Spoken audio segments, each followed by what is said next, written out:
Good evening, everybody. Welcome to TGI Sports Talks College Sports Football Huddle right now. We'll be talking some basketball as well, but we welcome everybody to tonight. We're a little bit late, and we apologize for that, but we're live on Facebook, YouTube, Twitter. We're part of the McGrath Podcasting Network, NPN.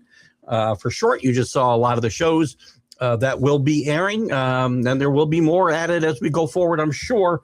And I'm proud to be part of this network that John Mac McGrath put together. And Jesus, he and I collaborated for 5 years until his untimely passing here this summer. And we're thinking about Mac all the time. I want to give a quick shout out to the groups that are always allowing us to share to their sites, a lot of them scrolling, some of our favorites scrolling at the bottom of the screen. John Gonzalez at Sports Authorities, Greg Rawlings at America's Pastime, Flo and Can over at Bottom Line Sports.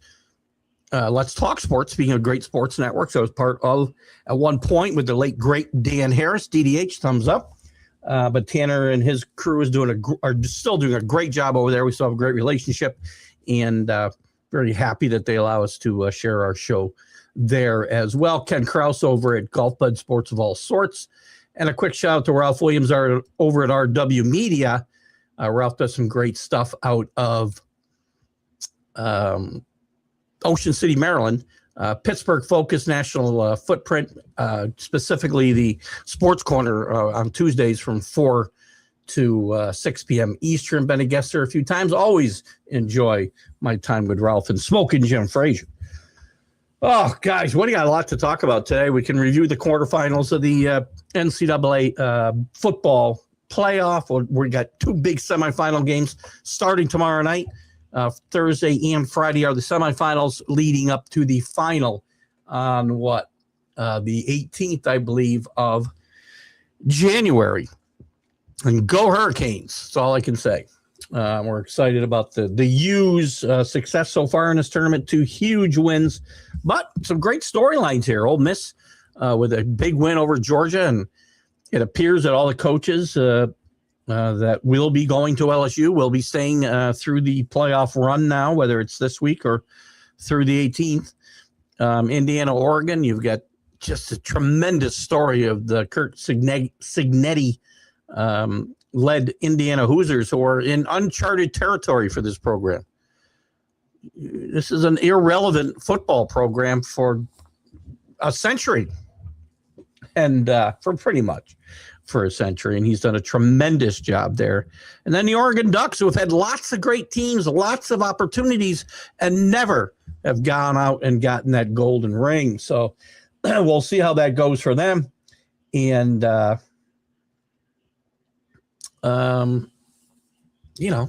great storylines, quarterbacks, great. And somebody brought up on the unprofessional sports show tonight that all four coaches in this semifinal have ties to Nick Saban, just to show you what a great coach and great teacher. And we talked about coaching trees and whatnot. Coach Saban has maybe the best ever in the history of college football. if not football in general. So some good stuff to chat about tonight. We can also get into a little bit of basketball if you want later on. We'll have some coaching news. We'll talk. I don't know if we had a chance to talk about the Kyle Whittingham. I think we did. Kyle Whittingham. We didn't do it. Did we do a show last week? I think I did it Wednesday afternoon. So we talked about it a little bit. Great hire. I think the best coaching hire of this coaching cycle is Kyle Whittingham. You got Lane Kiffin stirring up some stuff in the portal. We can look at the quarterbacks and other players in the portal if you like. And we can also look at the prospects of some of these draft picks. I'm not high on this quarterback class in the NFL next year. I don't think Mendoza or Deontay Moore are really going to be the only first-round picks. I don't think anybody else goes in the first round. Ty Simpson did declare today for the draft, but he's a second day pick at best, late second day, maybe third round.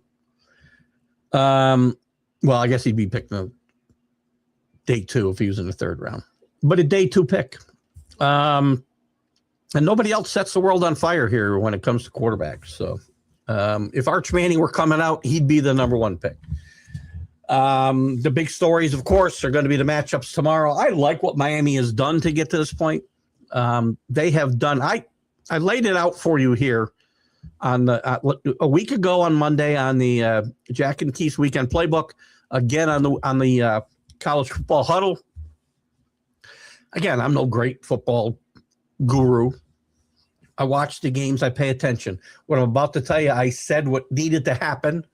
Why is my U so low? I'm not happy with that. I guess it's because I got this stupid banner above my head. Now I lost my on air. Getting ticked off today. These banners got to go. Not happy with them. Going back to the other one. Then I lose the bottom part of this show, though. Let me switch this banner. Or this.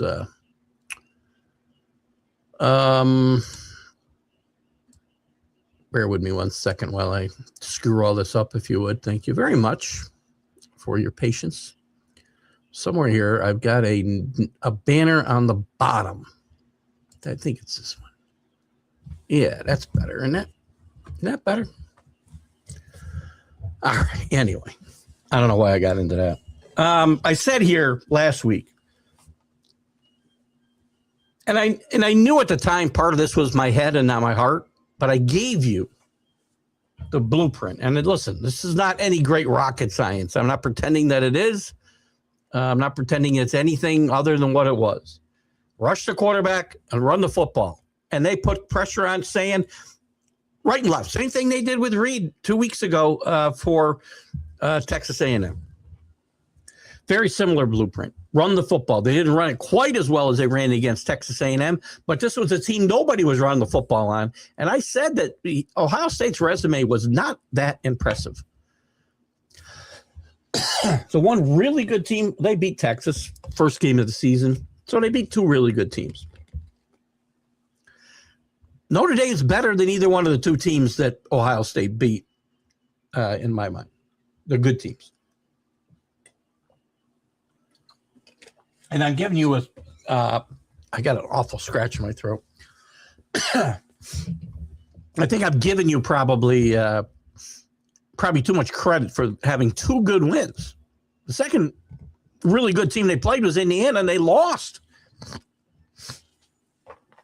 And Indiana actually gave, I would say, Miami and everybody else a blueprint to beat Ohio State. Get to saying, make him move around. Make him uncomfortable. That's what they did. They did not. I mean, Miami didn't play great on offense. Carson Beck, boy, Carson Beck was not that good, but he was efficient. Didn't turn the ball over. I'm saying had the big turnover at the end of the game. When Ohio State scored to make it 14-13, it was very odd because it kind of felt like Ohio State was ahead, but they weren't. And Miami really put up a great stop on third down on the next drive and then just ran out the clock pretty much. before they scored that last touchdown that they scored. Then Sayan throws the interception to end the game. But that touchdown, theoretically ended the game. For all intents and purposes, ended the game. And Ole Miss just played great football against Georgia. I mean, the fact that they've kept that offensive staff there and kept them on point, focused, I think has been huge. Obviously, if they have not, if they had left, as Lane Kiffin had kind of threatened to do, to tell all those coaches, if they stayed to coach throughout this playoff, they would not have jobs with him later on.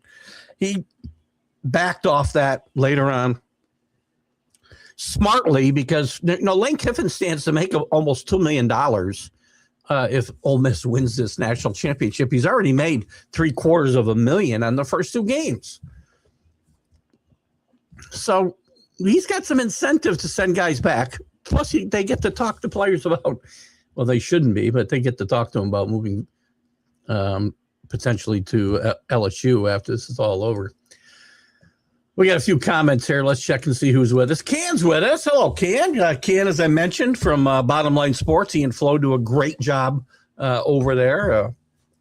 Hope Flo didn't remind. Did you guys do a show last night, Can? Because I didn't get a reminder, and I didn't share it, which I will share it after the fact today. I feel bad because I want to be able to share it for you guys live, but my 5-year-old brain will not remember to go and do these things. So.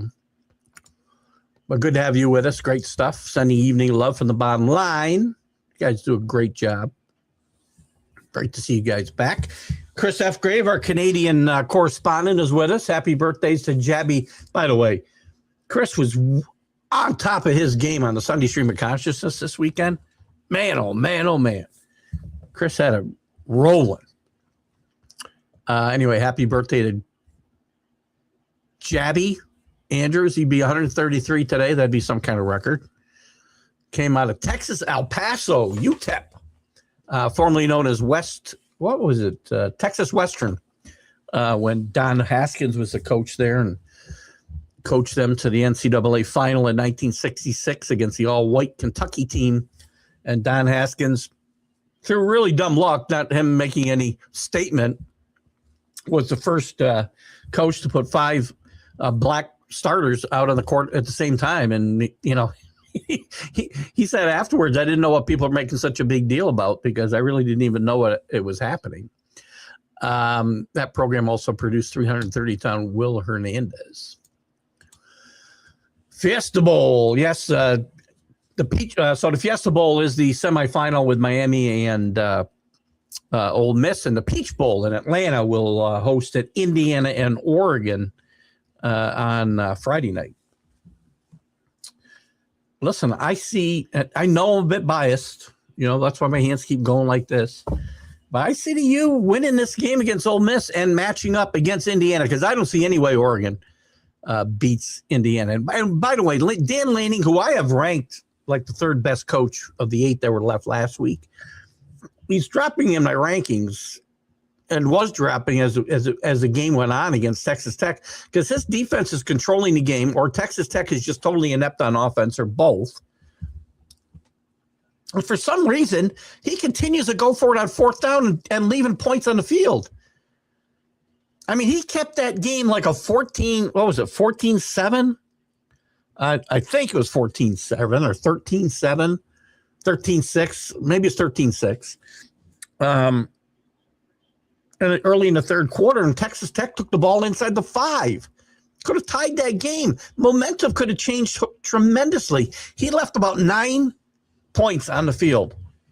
He should have been up about 22-6 at that point, assuming all the field goals get kicked, right? I'm sorry. Can I do math? Yeah, 22-6. 9 and 13 is 22.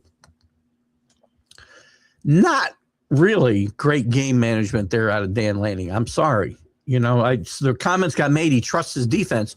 Trusting your defense means take the 3 points.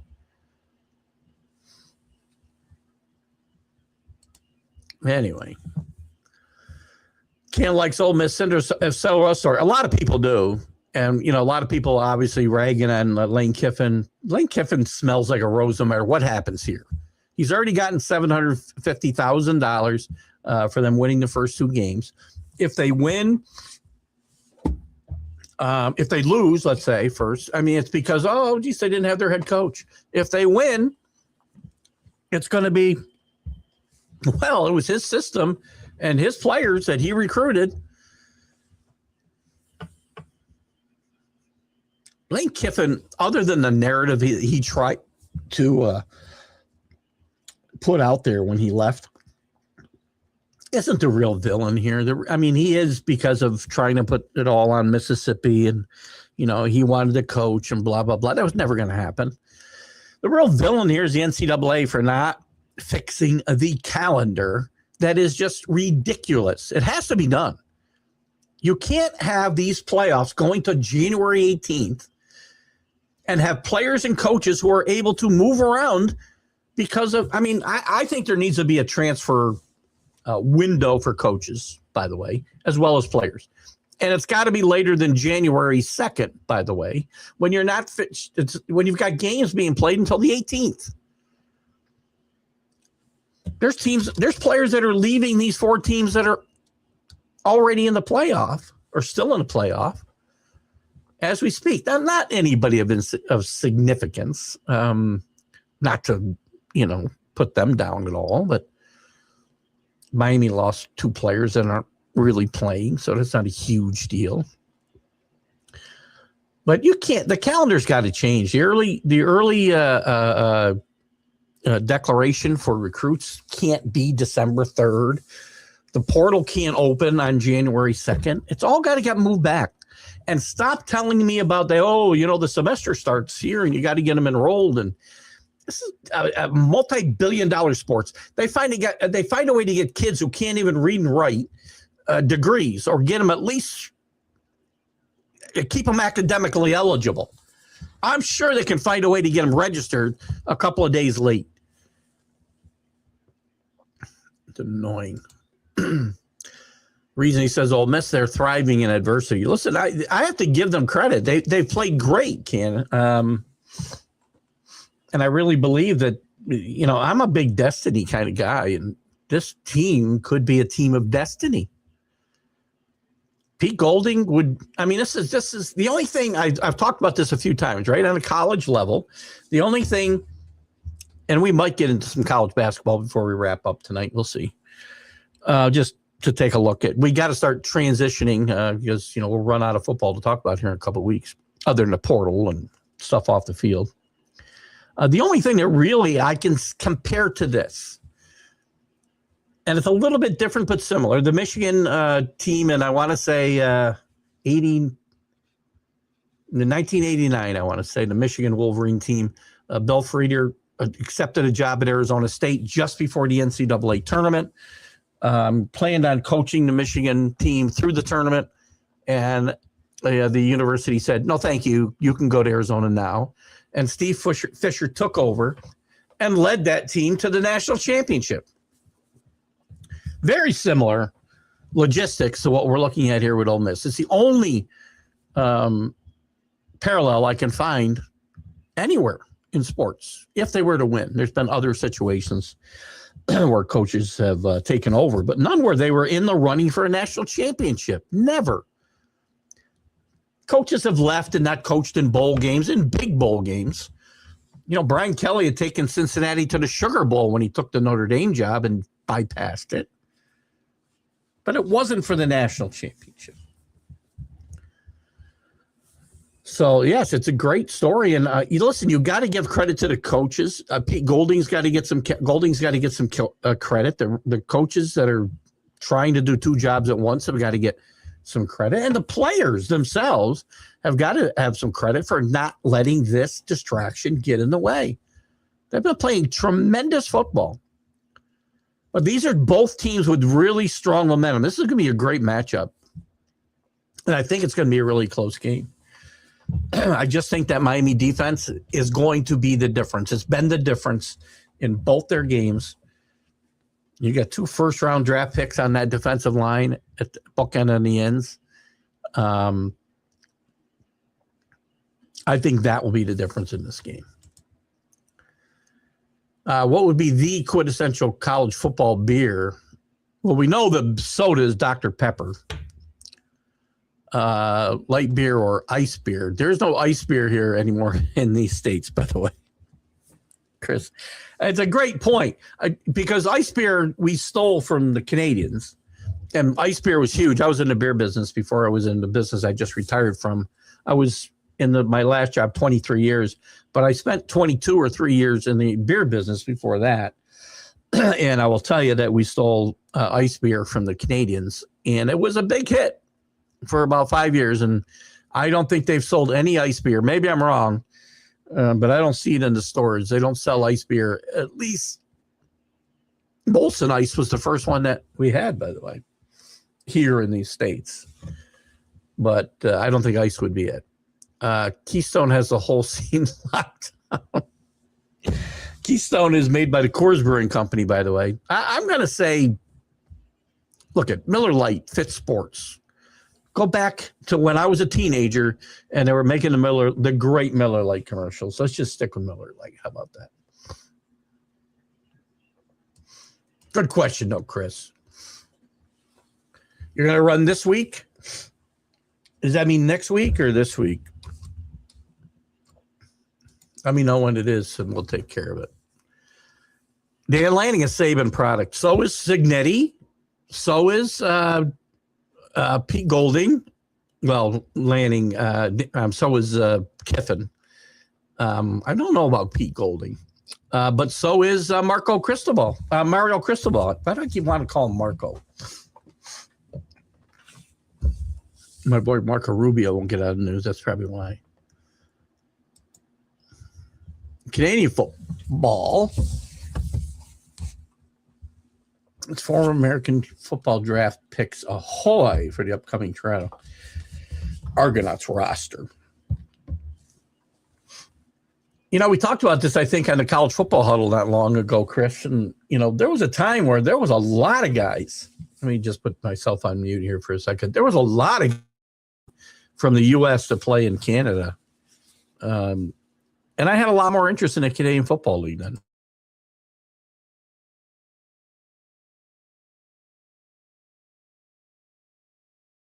Sorry, guys, I've been battling a cold. I swear to God, for 2 months. And this week has been bad. I spent Monday and Tuesday on my futon here in my office area, man cave office area, pretty much passed out under a weighted blanket all day long. There's our boy, John Gonzalez. Go you. John knows where the bread is buttered. Got to tell you, Mario Cristobal, I have said, he's done. The coaching staff's done a great job the last 2 games. This team has been as talented as any team in the country. And I've said this going into this playoff. This is not. I'm not saying this after 2 wins. I know in the beginning, my head was listening to my heart. My heart was really trying to find ways to find a winner here. But this team is as talented as any team in the country. The problem has been they don't bring that talent to the field every Sunday. They do against teams that is on the same level as them or even better. They don't when the talent doesn't measure up. Louisville. Sorry, Louisville. You're not as good as this Miami roster. You were better that day. Congratulations. SMU. You were not better than this Miami team talent-wise. You were better on that Sunday and you won. Well coached, both teams. So I was blaming the coaching staff, and I had Mario ranked 7 out of 8 last week. But Mario and that coaching staff have done a really good job in these 2 games managing the game. And they've got the players bought in. You go watch the wide receivers block. You don't see wide receivers block the way these guys do. Yeah, Arch isn't transferring anywhere.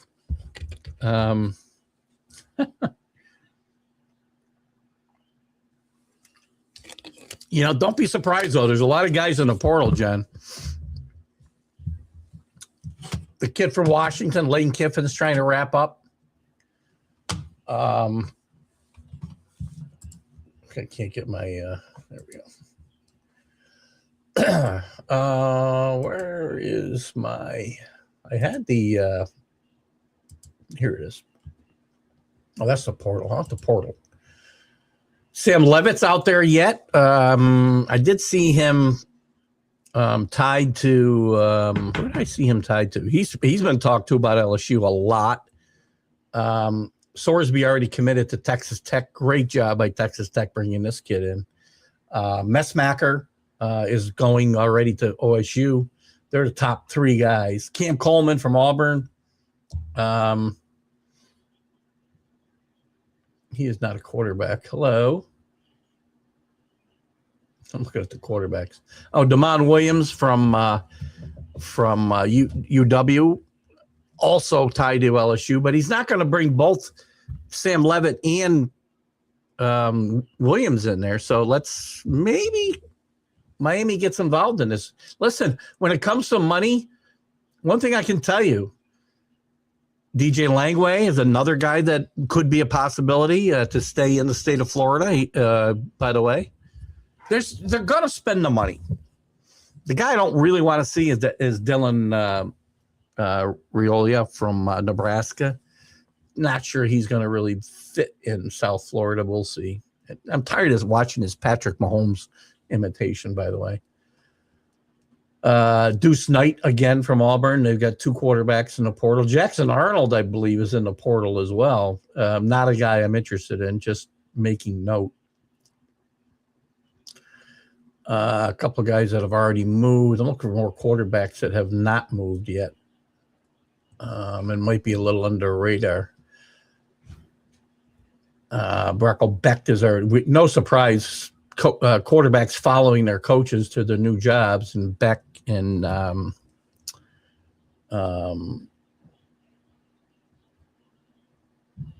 was his name? Messemaker.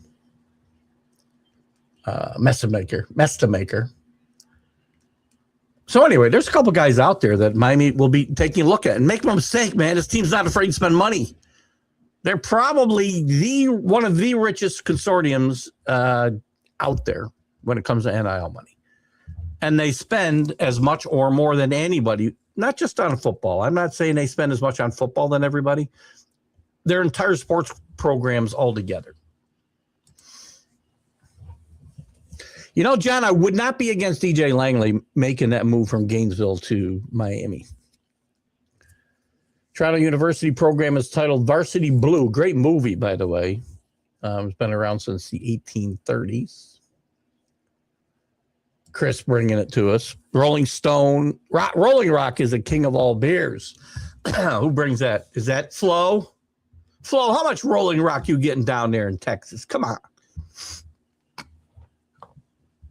Rolling Rock's a good beer. Sold it for many years when I was in the beer business. Rich Edwards. Well, how are you, my friend? Are you guys in Key West already? No, you just left, didn't you? Or haven't left yet? Been a miserable, you know what it's been like if you haven't left yet. God, the wind, the cold. We had ice today. The wind has been ridiculous. I know you guys are on the other side of 9 from us, but God, we are like in a wind tunnel here. After we had like a foot of snow, 10 or 12 inches of snow here, week, 10 days before Christmas. With 2 days or 3 days after that, the wind blew, I swear to God, 70 miles an hour. Every freaking Christmas ornament I had outside, Christmas decoration I had outside, was blown around for days and days and days. Frosty was very pissed off at me. Good to have you with yours, Rich. Hope you had a great holiday and great New Year. We got to get, I'm sorry we didn't get together. I really feel bad. Yeah, I know you're gone. I don't know what happened. I got retired. I played golf a lot, and I wanted to get together with you. And I promise when you get back, we will. We're going to be in Florida for, not Key West. We'll be in Fort Lauderdale for a couple of days before we cruise the end of the month. I think that's it. Spent a couple days out in Inverness in November. We came back from a cruise, stayed with my brother-in-law and sister-in-law there. And we'll be traveling with them in January into February. Another Super Bowl on the cruise. I haven't seen a Super Bowl anywhere but a cruise ship in the last 11 years. And then in July, we'll be going to Seattle for a few days and then off to Alaska cruise ship. So we'll have some fun. Good to have you with us tonight, Rich. Say hi to your wife for me. I feel old every day, Chris. Brian Jordan was signed. Brian Jordan. Where did he go to school besides Milford High School? 36 years ago. Brian Jordan, good two-sports star, probably a better two-sports star than Dion, quite frankly. I'm trying to, now I can't get my, see if I can get this back. I lost my, there. Now we're back to normal. Good. I can read everything again. So Rich is gone. Don't be sorry. You're going to the heat, bud. Rich, who you root for in college football? College football is something we've talked a lot about.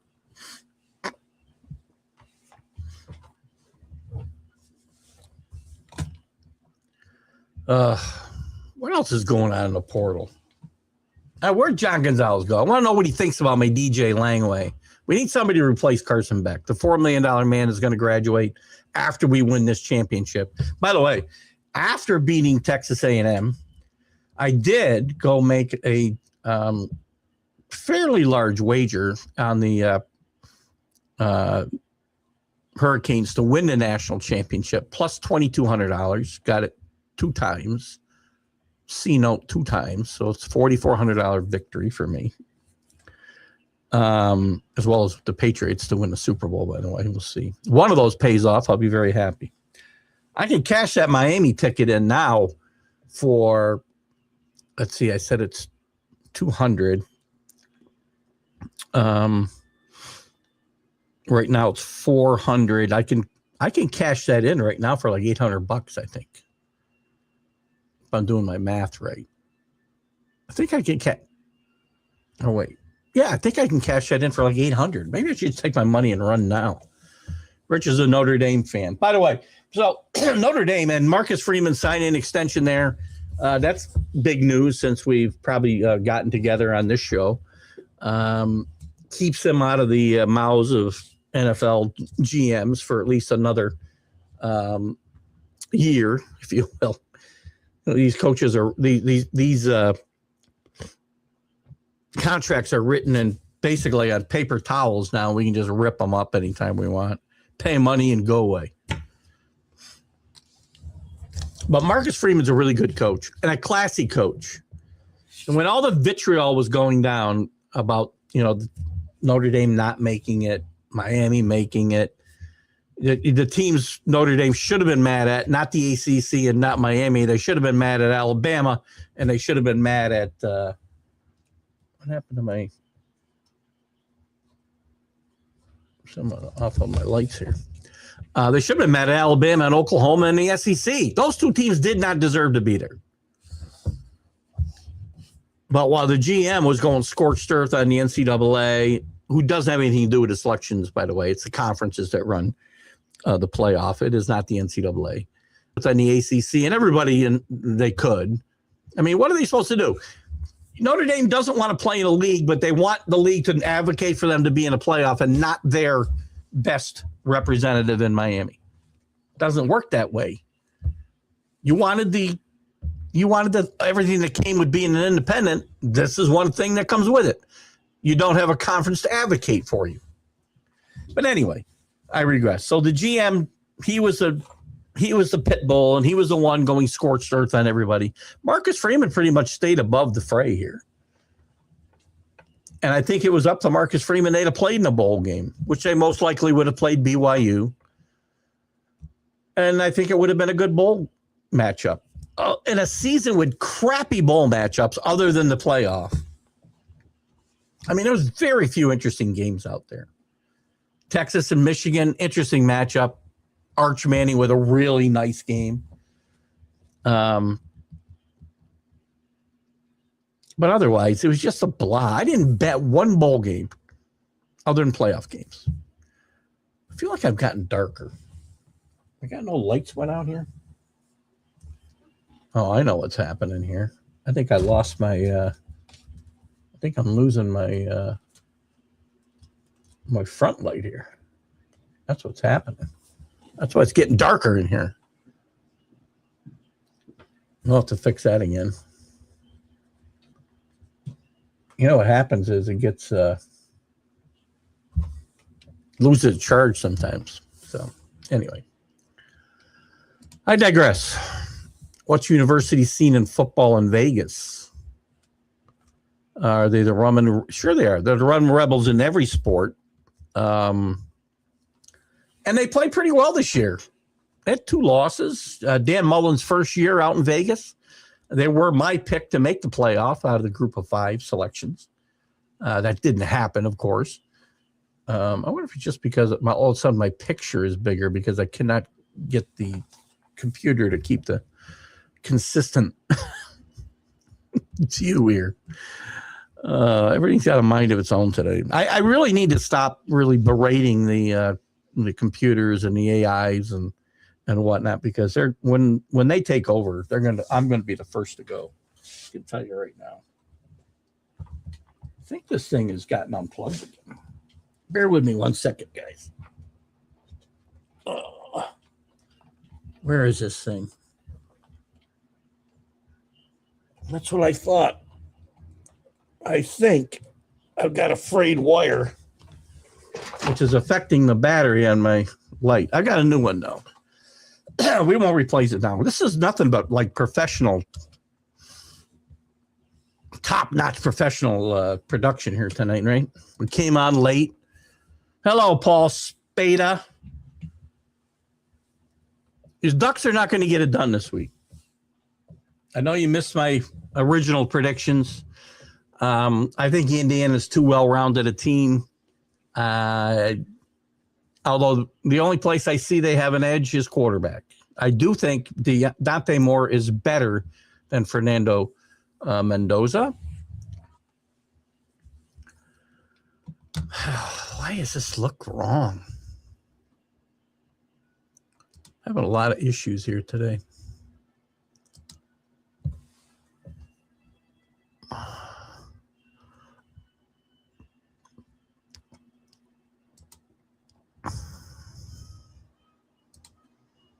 Oh, well, we're not going to worry about it tonight. We'll worry about it tomorrow.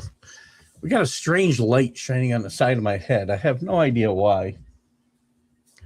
So we're just going to wing it tonight. Worry about it next week. I gave you credit. Look at it. I thought they'd lose at Texas Tech, so you can throw that at me. They played really good football. Well, what I don't get, they played really good defense. Offense, a little up and down, and your coach, who I have spoken very highly of, by the way, was out there leaving points on the field all over the place. He's got a 13-6 game, and Texas Tech inside the 5-yard line when it should have been 22-6, assuming they make the field goals. You've got to take points. When your defense playing that well, you take points. But it's a good football team. I won't take anything away from them. But you're playing the best team in the country. You're playing. There's no question in my mind. And if you put up an argument here, Paul, I'm going to be shocked. There's no coach better in the country right now than Curt Cignetti. He's better than Kirby Smart. He's certainly better than Dan Lanning. He's better. He's miles ahead of my coach at Miami, Mario Cristobal. And Pete Golding is, feeling his way around. So, and they're well coached in all facets of the game. They play very consistent, mistake-free football on offense, defense, and special teams. Special teams people forget about. Not Rick Sherlock. He's not with us tonight, but This game may very well be won by special teams. Chris says he could see AI subbing me out with an anime character. He like Baldo. I don't know if I like that name, Chris. No reason to get personal and offend me. I'm unoffendable. Don't worry about it. Signetti is great. He just wins. If you don't, just Google him. He wins. I'm really mad about my light here. I don't know what happened. I've had this happen before, but I'll move it over there. I hate it when we have bad lighting. It really ticks me off. It's one of the reasons we went to the natural background, which I kind of like. Kind of like seeing my wall of fame back there. Got a little tired of the bland studio background. It also was very constricting because now I can have my... Did you see the head fall off my Patriot guy? It was very just constricting too with the green screen behind me, and I would get claustrophobic in here for a couple hours. But what else is going on? We talked about... We talked a lot. Listen, I'm telling you my picks are pretty simple. Miami, Indiana. We'll talk about the national championship game after that. The transfer portal, Levitt is the big name that has not dropped. Simpson is declared for the draft. Listen, this is a very weak quarterback draft. Simpson, everybody below Mendoza and Moore are going in a late second or third round or later. None of these quarterbacks are going anywhere. Jackson Arnold, by the way, Chris brought up UNLV. Jackson Arnold is transferring to UNLV. I think he might be a good fit in Dan Mullen's offense. I really do. So that's something to keep an eye on. I'm desperately trying to get the settings right so I can read the damn comments. That's not Facebook's problem tonight or StreamYard's. That's mine.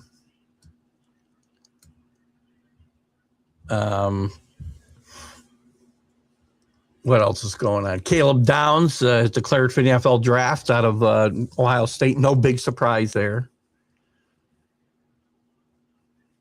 You know, Simpson, I don't think he was ever a first-round draft pick.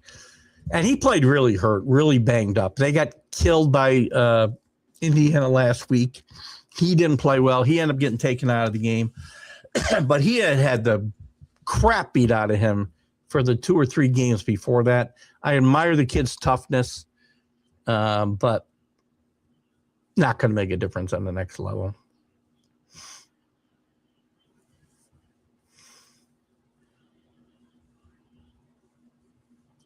Pete Golding has talked about the fact he's had there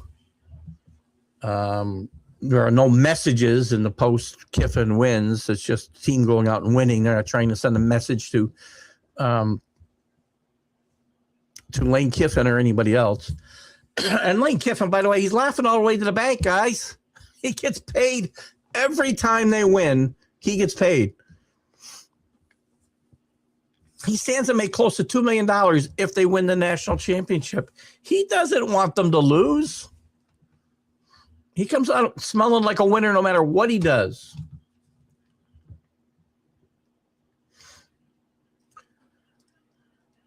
Ole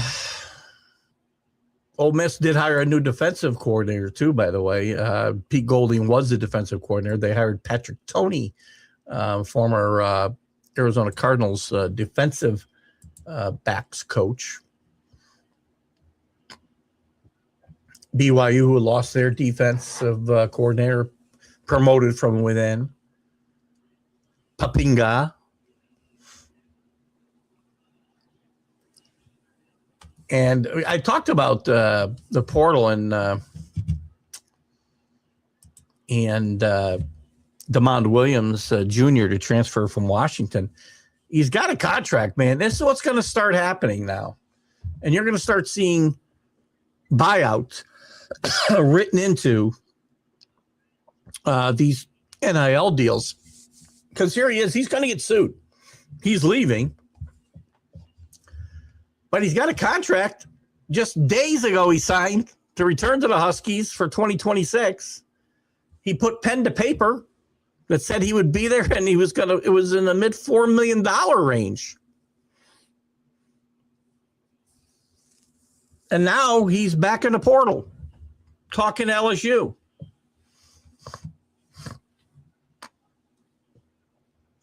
I mean, are they going to pay him that much more that it's going to be worth getting sued for? You're going to have to see language written into all these contracts where if you leave, you got to pay us X amount of money, just like the coaches' contracts.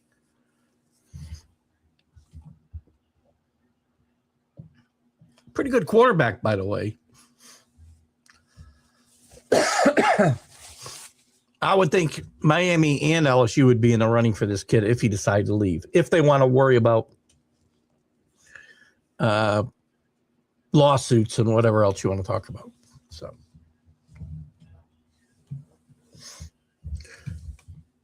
no coaching news really to talk about in college football this week. As I said, Whittigham had his initial press conference at Michigan. He's a right guy. He's a great hire. This is the best hire of the coaching cycle. With all the talk of Florida and LSU and Auburn, Ole Miss, Penn State, the best coaching hire of this cycle is Michigan hiring Kyle Whittingham. And Kyle Whittingham getting on this stage so late in his career. And people were surprised, but he said when he left Utah, he was not retiring. So, anyway. Let's see what's in the mailbag this real quick.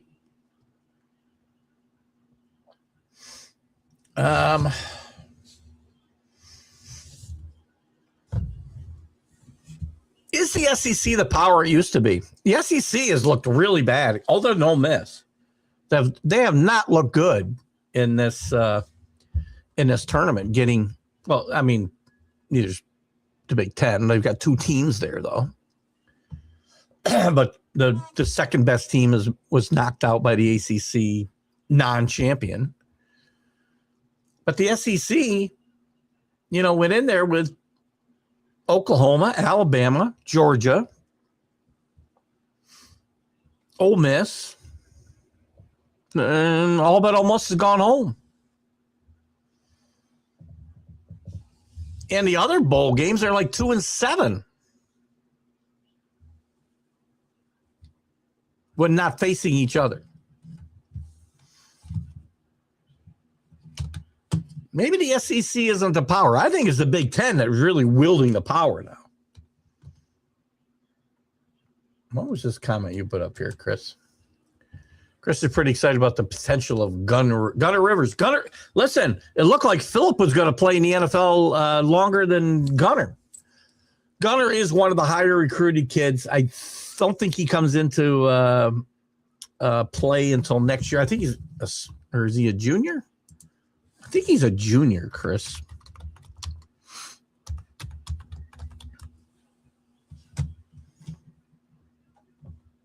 Sorry, the sophomore. That was 2024.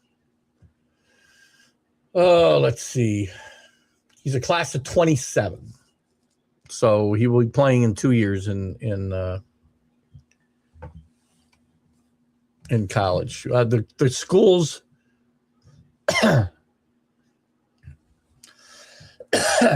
Jesus, God. He has 5 offers right now today. Auburn, Boston College, Miami, NC State, and South Carolina. So I guess he'd be playing, we're coming to 26. He'd be playing a season after this. He's got to have more offers than that, by the way, before he gets done. But he has no visits, one coach visit. And I think that was from I want to see who Miami's got. Miami's already got yeah, I can't see. That's fine. Anyway, he'll be out in 2 years. I'm excited about that too. I think Philip Rivers is excited about that too. Good stuff. Let's flip-flop to college basketball just for a little bit. Actually, I was doing the mailbag one day. Let me go through the mailbag real quick. So, no, I don't think the SEC is really as strong as they are hyped up to be. How long can Indiana stay good? Before I was in Indiana alum, my family was big Michigan State fans because my sister-in-law was a Sparty grad. But after Mark D'Antonio, the program imploded. Mark D'Antonio did a great job at Michigan State. And yes, the program is imploded. Thank you, Mel Tucker. Is a similar fall to be expected from the Crimson and Cream? No. But you know why? First of all, their coach isn't going anywhere. He just signed a new contract. There goes my light almost entirely. So the coach is staying there. They've got money to spend. They've got facilities. They've just really never committed to football. There's money. I don't think this team's going away.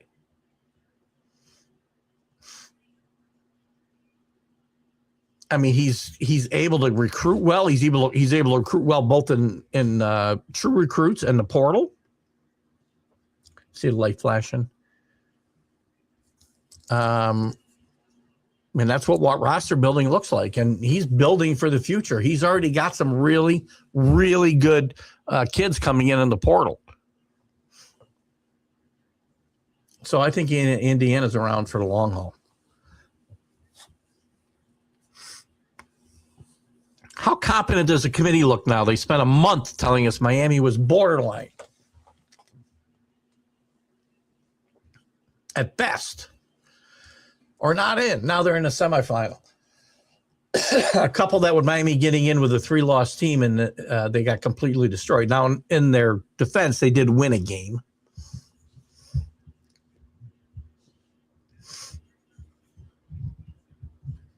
I'm sure the Notre Dame fans were all in a rage when Alabama got blown out in the Rose Bowl by Indiana.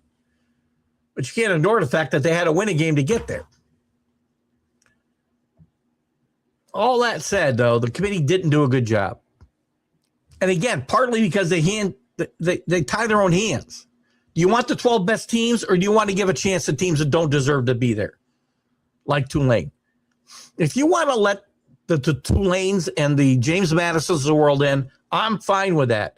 As long as you go to at least 16 teams, and probably got to go to 24 to do this, let all the conference champions in, that's 11, and then the rest would be at large bids. And Notre Dame, go join a conference, and you'd be in the playoff every year. If Ole Miss goes on to win the national championship, does Lane Kiffin get national champion head coach associated with his name? No, he does not. There are lots of fans who understandably complain about the current state of college football with NIL and transfers, your host here being one of them. But there are obviously plenty of fans who are fine with it as well. So I've been wondering, which teams do these fans root for, and who are so which teams do these teams root for who are so vehemently opposed or fine with it? I don't think there's anything. I mean, if you're one of the blue bloods, if you're in a Power 4 conference, you're probably okay with it.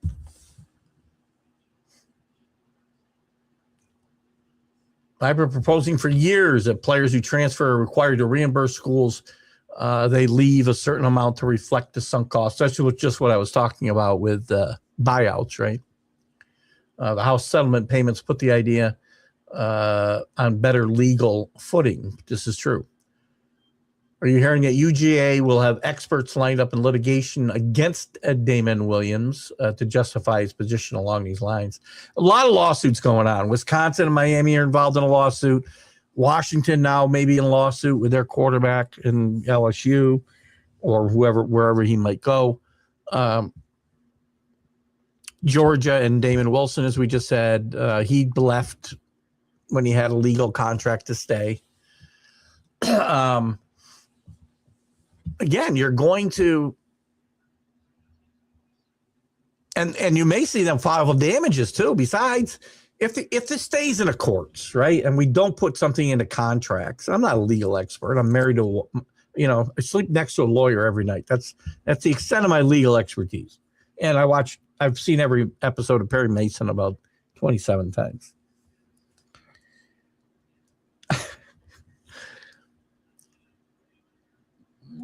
But if these lawsuits continue, you're not just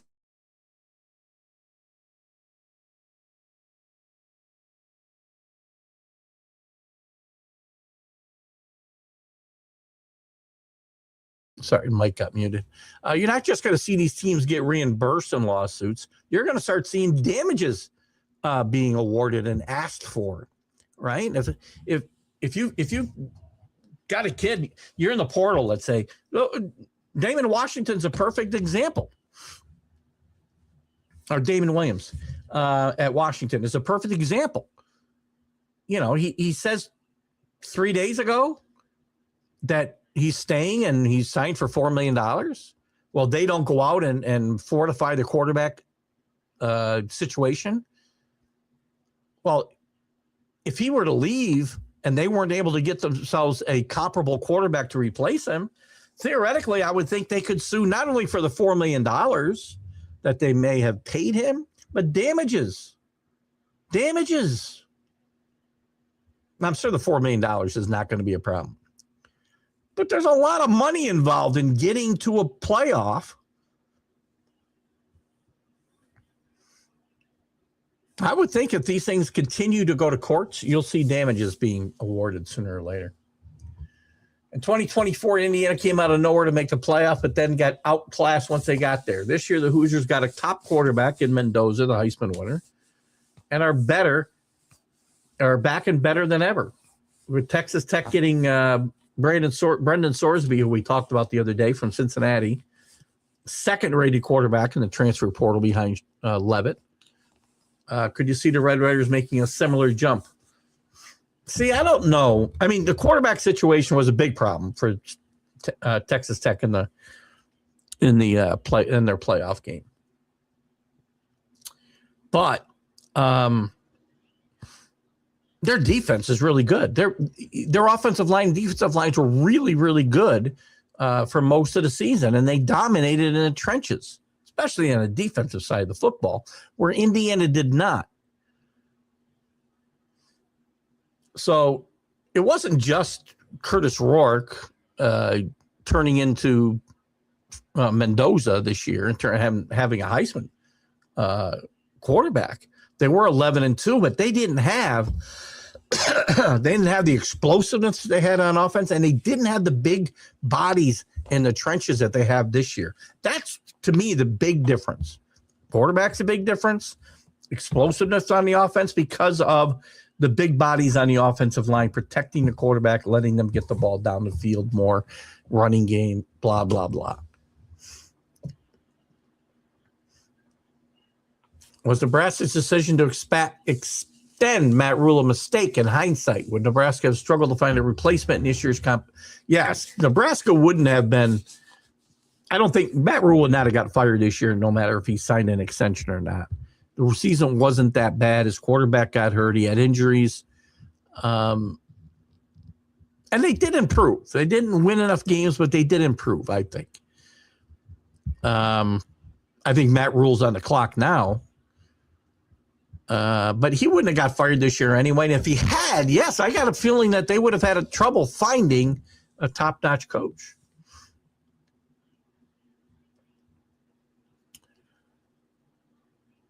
I recall a leading sports pundit opine in his seminal treatise entitled Bowls, Polls, and Tattered Souls that college football is inherently cynical.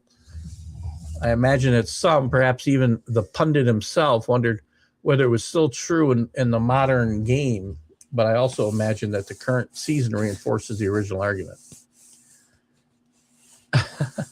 This is about Stuart Mendel, by the way. And he did say way back in 2007, the SEC's dominant, which would not continue indefinitely because college football is cyclical. I'm sorry, not cynical. He said cyclical. Read the whole thing wrong. Changes the whole thing, doesn't it? Not cynical, cyclical. Took him 16 years, but he was proven right. I think it's right. I do think college football is cyclical, by the way. The SEC is starting to show some tatters.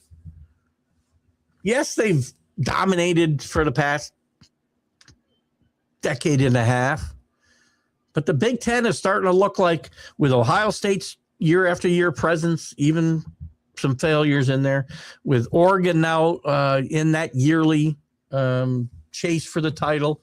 USC is bound to get better. Michigan's bound to get better. Indiana now, I think, will stay. Assume Penn State is going to right the ship a little bit with Matt Campbell, whether they start to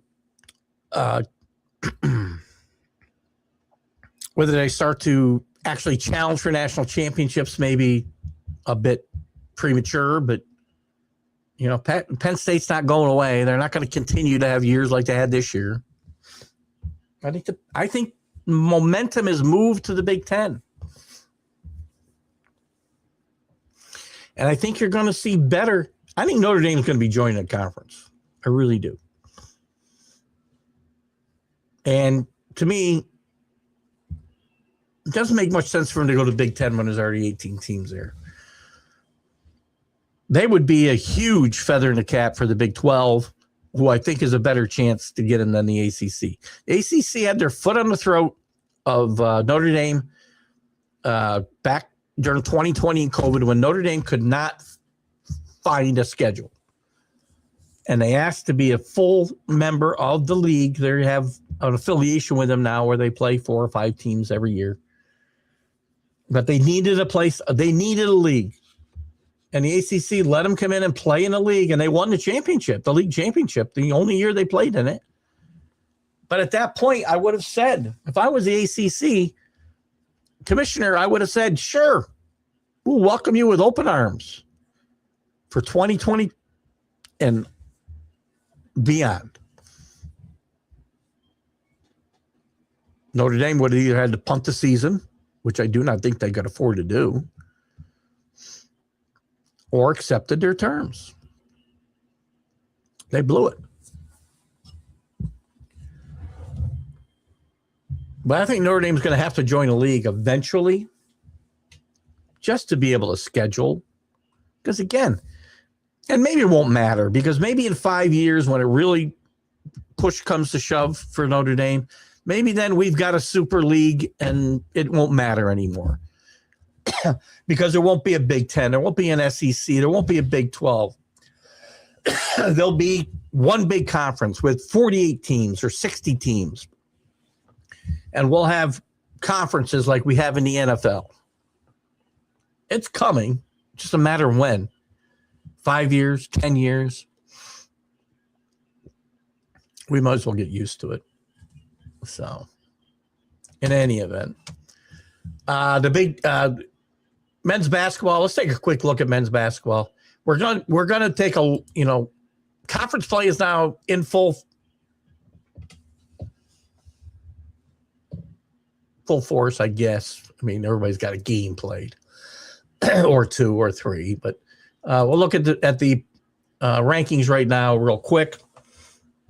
Michigan's been playing great basketball, by the way, as has Arizona, as has Iowa State. All 3 teams undefeated as we head towards full-fledged conference play. Hello, Dave Guyette. How are you? Well, Michigan somehow dropped from first to second. You know, they've been calling for Juwan Howard's head out there forever. Bear with me 1 second.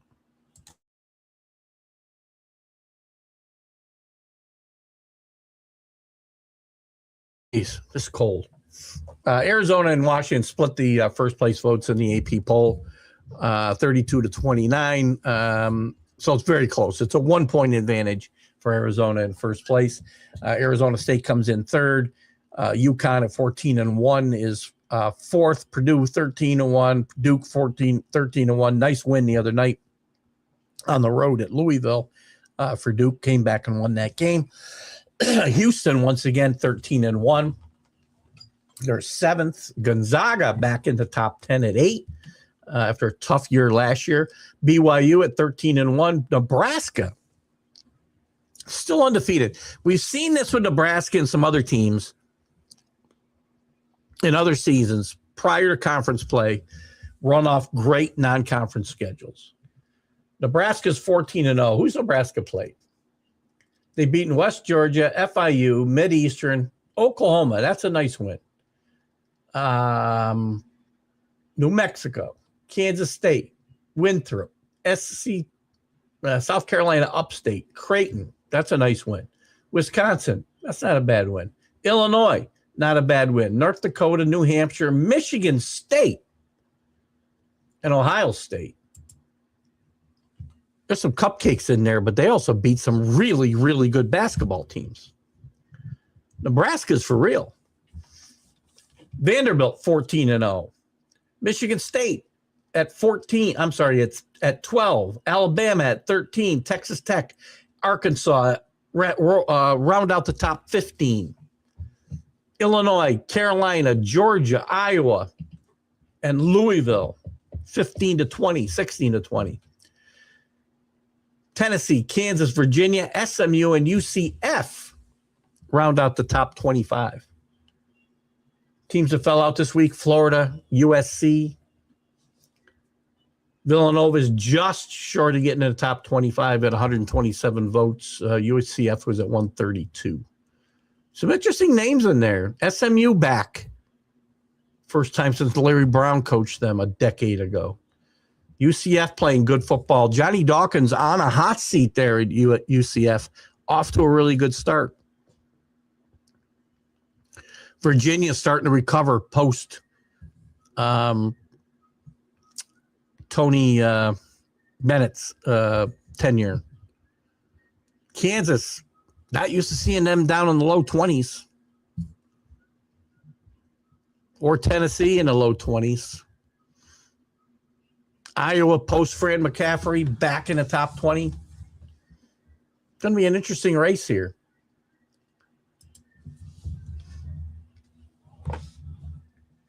And we'll start covering this more and more as we go forward here on the College Sports Huddle. Next week, we'll be talking, obviously, we'll cover the semifinals. We'll talk more basketball than we have at any time before because we'll start get into dissecting the conferences and the conference play. We'll be previewing the college football championship game. Before that, you can catch us Friday morning. Jack and Keith's weekend playbook. We'll be talking about the Miami Ole Miss game. Jack picked Ole Miss. I picked Miami, I believe. And